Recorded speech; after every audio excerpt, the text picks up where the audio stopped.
And welcome to the Altitude Team Liquid Open. We've got our third game here, and let's start the countdown and then take it away, Chill. 5, 4, 3, 2, 1, go.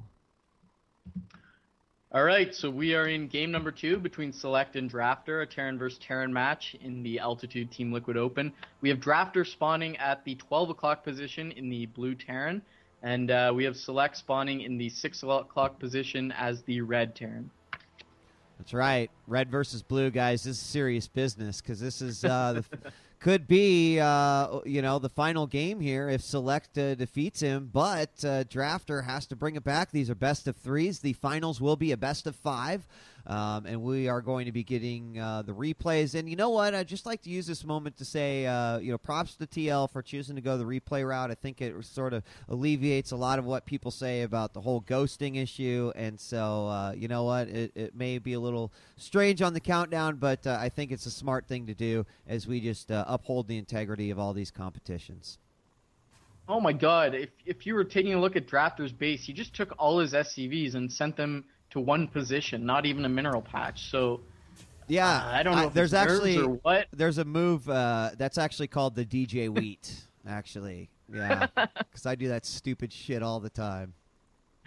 He's been training under you, and I mean, you can see the effect already. His barracks is just a little bit behind Select. So yeah, I don't know if that's nerves or just a little bit of a misclick. I mean, I don't it want to happens, focus on it, right? it's really strange. I mean, it's happened to you, right? You're playing a game, you accidentally have a quick rapid double click, and then you're just like, oh, FML, you dude, FML. So but I would guess the nerves do have something to play here, and hopefully, not too much here for Drafter, but he's got his refinery going down as well, and his barracks a little bit closer to the ramp than Select, but at this point in time, I don't think it's going to matter. We got a really crazy distance between these two guys, so right. That could make for a pretty long game in the grand scheme of things.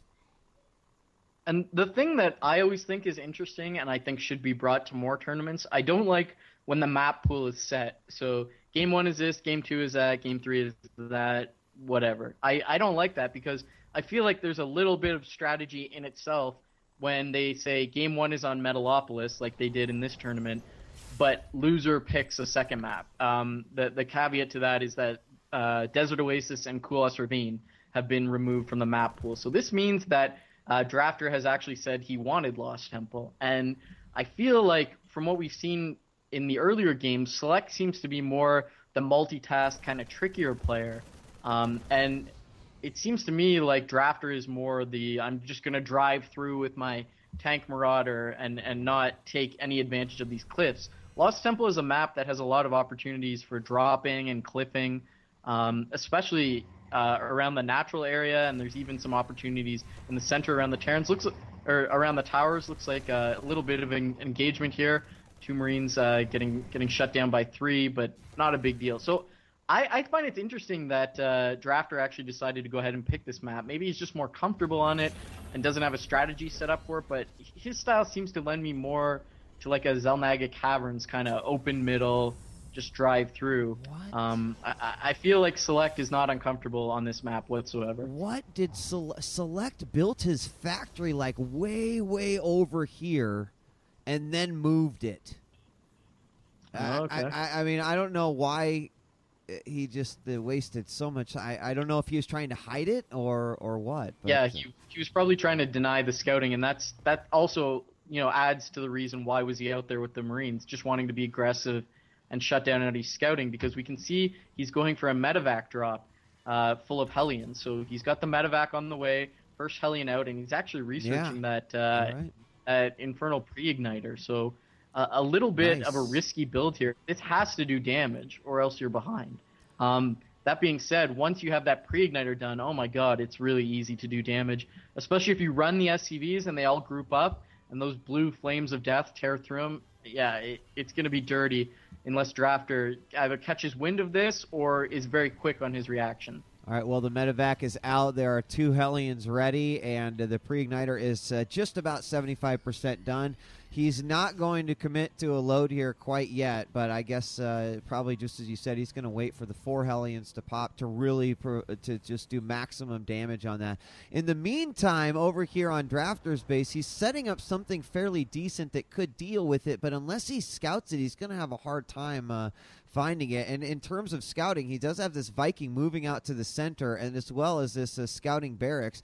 And we've got a lot of activity going on here. We've got oh wow, he's going to hide the drop over here, completely not going to be found. And so Select doing a fantastic job here hiding his tech as he's going to move out with this medevac with 3 Hellions on board.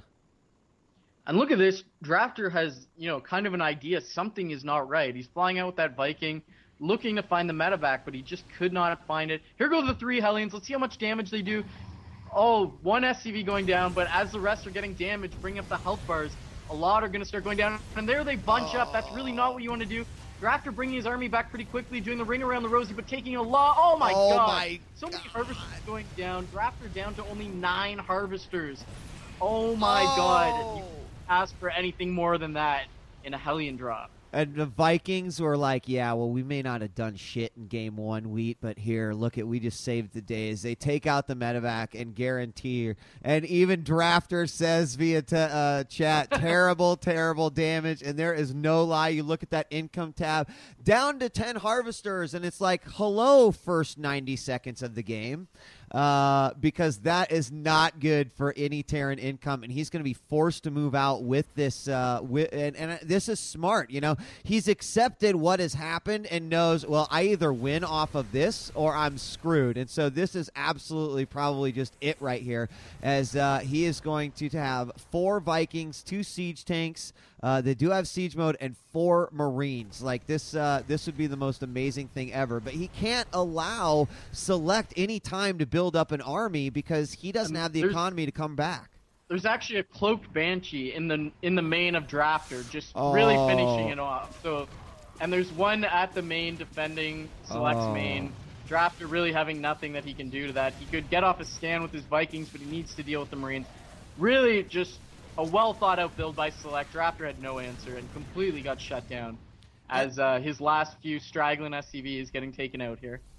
A great example, Chill, of there you go, Drafter, good luck in finals. That's going to be GG. But just also a remarkable demonstration of how hiding that tech, and I was sitting there at the beginning going, God, that just seemed like almost sloppy. But really thinking it out, as you said, Select hiding the factory, moving it over, not letting it get scouted, moving the drop over. Some really, really solid stuff there from Select. So in fact, that's exciting that Select is now one of 2 individuals that will be in the finals for the Altitude Team Liquid Open, and the fact that that's a best of 5.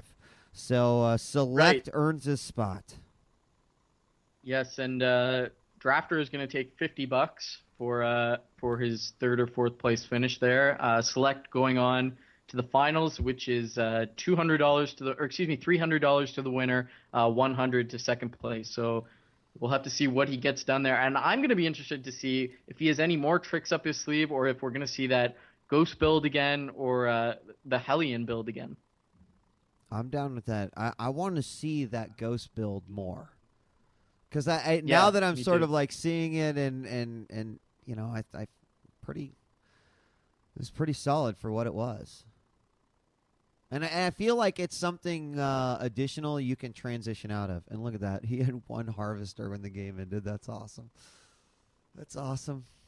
All right, so congratulations to Select once again.